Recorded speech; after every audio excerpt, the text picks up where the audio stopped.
Du soleil pour ce 71e anniversaire de la victoire du 8 mai 1945. Jean-Luc Marx, préfet de la Seine-et-Marne, a présidé cette cérémonie commémorative en présence de nombreux élus locaux. Le préfet du plus grand département de la région Île-de-France s'est rendu au monument aux morts pour le dépôt d'une gerbe de fleurs avant d'assister à la levée des couleurs dans les jardins de l'hôtel de ville de Melun, la ville-préfecture, alors qu'on retentit la Marseillaise et le chant des partisans.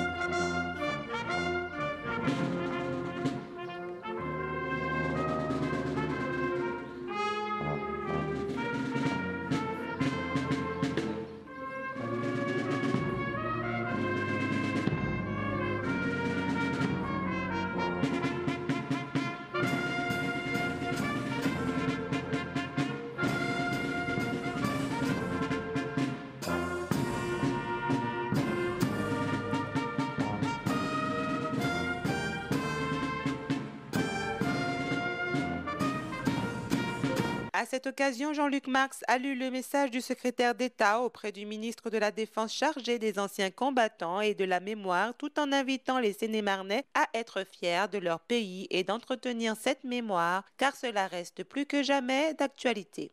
Le 8 mai 1945, la France et l'Europe, dont la reconquête de la liberté avait commencé plusieurs mois auparavant, s'apprêtaient à retrouver la paix.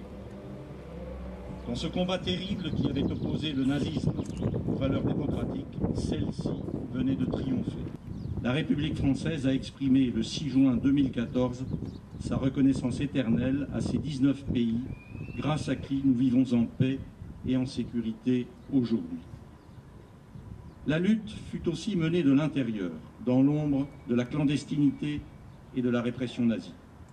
Ces femmes et ces hommes ordinaires ont choisi la résistance parce qu'ils étaient convaincus au fond d'eux-mêmes des valeurs qu'ils portaient, parce qu'ils cherchaient simplement à servir la France.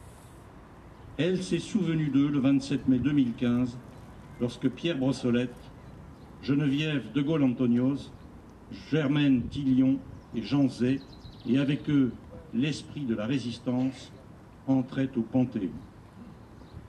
La Seconde Guerre mondiale fut marquée par un déchaînement de violence jusqu'alors inconnu dans l'histoire. Durant ces années de guerre, la distinction entre le front et l'arrière a été abolie. Il faut se souvenir aujourd'hui de toutes ces femmes, de tous ces enfants, de tous ces hommes qui ont souffert et qui portèrent cette souffrance jusqu'à leur mort. Les réfugiés, les victimes des bombardements, les prisonniers de guerre, les enrôlés de force, les internés, les déportés. Ces mémoires de courage et de souffrance doivent continuer à vivre, au-delà des commémorations. À vivre dans les lieux qui les incarnent, tels que les plages du débarquement, le Mont Valérien, le camp de Natzweiler-Struthof, la prison de Montluc, le mémorial de la déportation, celui de la Shoah, bientôt celui du Mont Faron, et aujourd'hui celui du mémoire des civils dans la guerre à Falaise, en Normandie, inauguré en ce 8 mai 2016.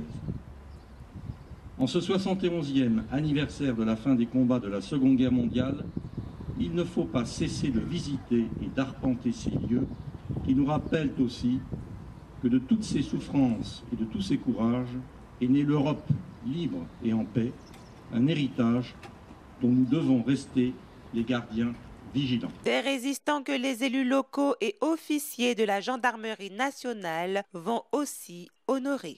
Le 8 mai est un instant de mémoire important pour tous les Français, plus encore pour les militaires, en souvenir de tous ceux qui ont donné leur vie pour que la France soit libre. Et donc il est important aujourd'hui que l'ensemble des militaires, mais que l'ensemble de la population se souviennent des combats héroïques et surtout de ceux qui ont donné leur vie pour la liberté.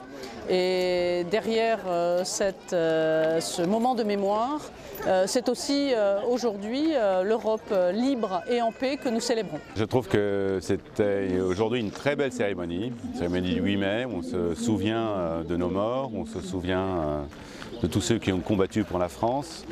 Et on le fait en réunissant à la fois les jeunes, vous avez vu, les jeunes des écoles, qui ont chanté devant le monument de Jeanne d'Arc, et les anciens qui sont là. Et je crois que c'est ça une communauté nationale, et c'est ça qui fait la force de notre pays. En ce 8 mai 2016, nous avons fêté le 71e anniversaire de la victoire du 8 mai 1945, la victoire des 20 nations dont la France faisait partie contre la barbarie nazie, contre ceux qui ont voulu mettre à genoux la liberté et la démocratie. Un 8 mai 2016 à Melun, fêté au travers de 4 cérémonies qui se sont succédées.